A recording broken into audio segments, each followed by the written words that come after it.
ആറിൻ്റെയും റോഡിൻ്റെയും പുറംപോക്കിലായിട്ടാണ് എത്രയോ കുടിയേറ്റക്കാരുണ്ട്. അവർക്കെതിരെ ഒന്നുമില്ലാത്ത ഒരു നടപടി, ഇത്ര ഭയാനകമായ നടപടി, ഇത് എന്തോ ആരുടെയോ ഗൂഢലക്ഷ്യത്തിന്റെ പേരിലാണ് എന്നുള്ളതാണ് ഞങ്ങളുടെ അഭിപ്രായം. കെട്ടിടങ്ങൾ പൊളിച്ചു മാറ്റാനുള്ള ജില്ലാ ഭരണകൂടത്തിന്റെ നടപടിയിൽ പൂപ്പാറയിൽ ഏറ്റവും അധികം നഷ്ടമുണ്ടായിരിക്കുന്ന ആളുകൾ ഇവിടുത്തെ വ്യാപാരികൾ തന്നെയാണ് എന്ന് നമുക്ക് പറയാൻ കഴിയും. ഇവിടെ ഇപ്പോൾ ഈ പിന്നിൽ കാണുന്ന ഈ വലിയ കെട്ടിടത്തിന്റെ ഉടമയാണ് ഈ ഫ്രണ്ടിൽ നിൽക്കുന്നത്. ചേട്ടാ, വലിയ നഷ്ടം ഉണ്ടായിട്ടുണ്ടാകും അല്ലേ?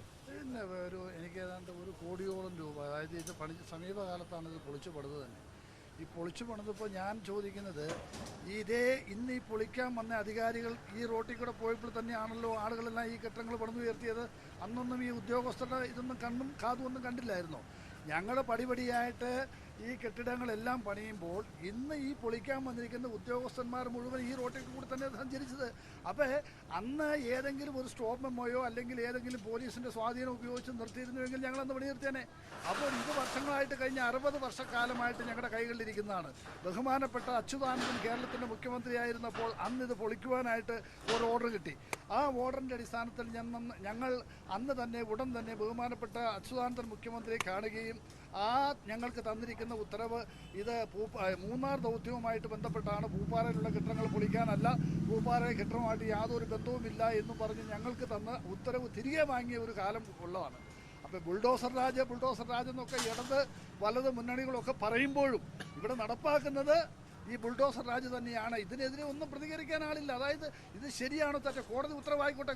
ഏതെല്ലാം കോടതി ഉത്തരവുകൾ, ഹൈക്കോടതിയുടെയും സുപ്രീം കോടതിയുടെയും എത്രയോ ഉത്തരവുകൾ കേരളത്തിലും മറ്റ് സംസ്ഥാനങ്ങളിലെല്ലാം നടപ്പിലാക്കാനുണ്ട്. അങ്ങനെ നടപ്പിലാക്കാനുണ്ടെങ്കിൽ അത് നടപ്പിലാക്കണ്ടേ? അത് തന്നെയാണോ ഈ പൂപ്പാറയുടെ ഓരത്തിൽ മാത്രമല്ലല്ലോ ഇതേപോലെ ഈ പുഴയോരത്തെ കെട്ടിടം നിർമ്മിച്ചിരിക്കുന്നത്?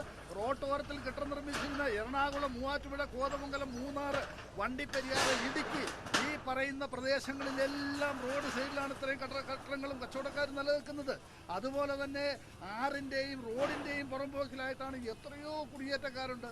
അവർക്കെതിരെ ഒന്നുമില്ലാത്ത ഒരു നടപടി, ഇത്ര ഭയാനകമായ നടപടി, ഇത് എന്തോ ആരുടെയോ ഗൂഢലക്ഷ്യത്തിന്റെ പേരിലാണ് എന്നുള്ളതാണ് ഞങ്ങളുടെ അഭിപ്രായം. എന്തുകൊണ്ട് ഈ രാഷ്ട്രീയ കക്ഷികളൊന്നും ഈ വിഷയത്തിൽ ഇടപെടാറുണ്ട്? ഈ ഘട്ടത്തിൽ അവരെല്ലാം പറയുന്നത് എന്താണെന്ന് വെച്ച് കഴിഞ്ഞാൽ കോടതി ഇടപെടില്ല. കോടതിക്കാര്യത്തിനകത്ത് ഞങ്ങൾ ഇടപെട്ടാൽ എന്താ അവരുടെ തല പോകും എന്നുള്ള രീതിയിലാണ്. പക്ഷേ അവരതിനേക്കാൾ വലിയ കേസിലൊക്കെ നിൽക്കുക. അപ്പോൾ അവർക്കൊന്നും വിഷയമല്ല. ഞങ്ങൾക്ക് മാത്രം സുപ്രീം കോടതിയും ഹൈക്കോടതിയും ഉത്തരവ് ബാധകം. വലിയ വലിയ രാഷ്ട്രീയക്കാർക്കോ ആളുകൾക്കൊന്നും ഈ ഉത്തരവൊന്നും ബാധകമല്ല. ഇവിടുത്തെ ജനങ്ങൾ പങ്കുവയ്ക്കുന്ന വികാരം അതാണ്. എത്രയോ ഹൈക്കോടതി ഉത്തരവുകൾ, സുപ്രീം കോടതി ഉത്തരവുകൾ നടപ്പിലാക്കാതെ കിടക്കുന്നു. എത്രയോ വലിയ കയ്യേറ്റങ്ങളുണ്ട്. ഇപ്പോൾ ആ സാഹചര്യത്തിൽ ഇങ്ങനെ സാധാരണക്കാരുടെ ഉപജീവന മാർഗം നശിപ്പിക്കുന്ന തലത്തിലുള്ള ഇടപെടൽ എന്തുകൊണ്ട് ജില്ലാ ഭരണകൂടം നടത്തി എന്നുള്ളതാണ് അവർ ചോദിക്കുന്ന ചോദ്യം. ഇതിന് പിന്നിൽ നിഗൂഢ ലക്ഷ്യങ്ങളുണ്ട് എന്ന ആരോപണം അവർ ഉന്നയിക്കുന്നുണ്ട്. ഷെർമോഹനൊപ്പം മുഹമ്മദ് ആഷിഖ്, മീഡിയ 1, ഇടുക്കി.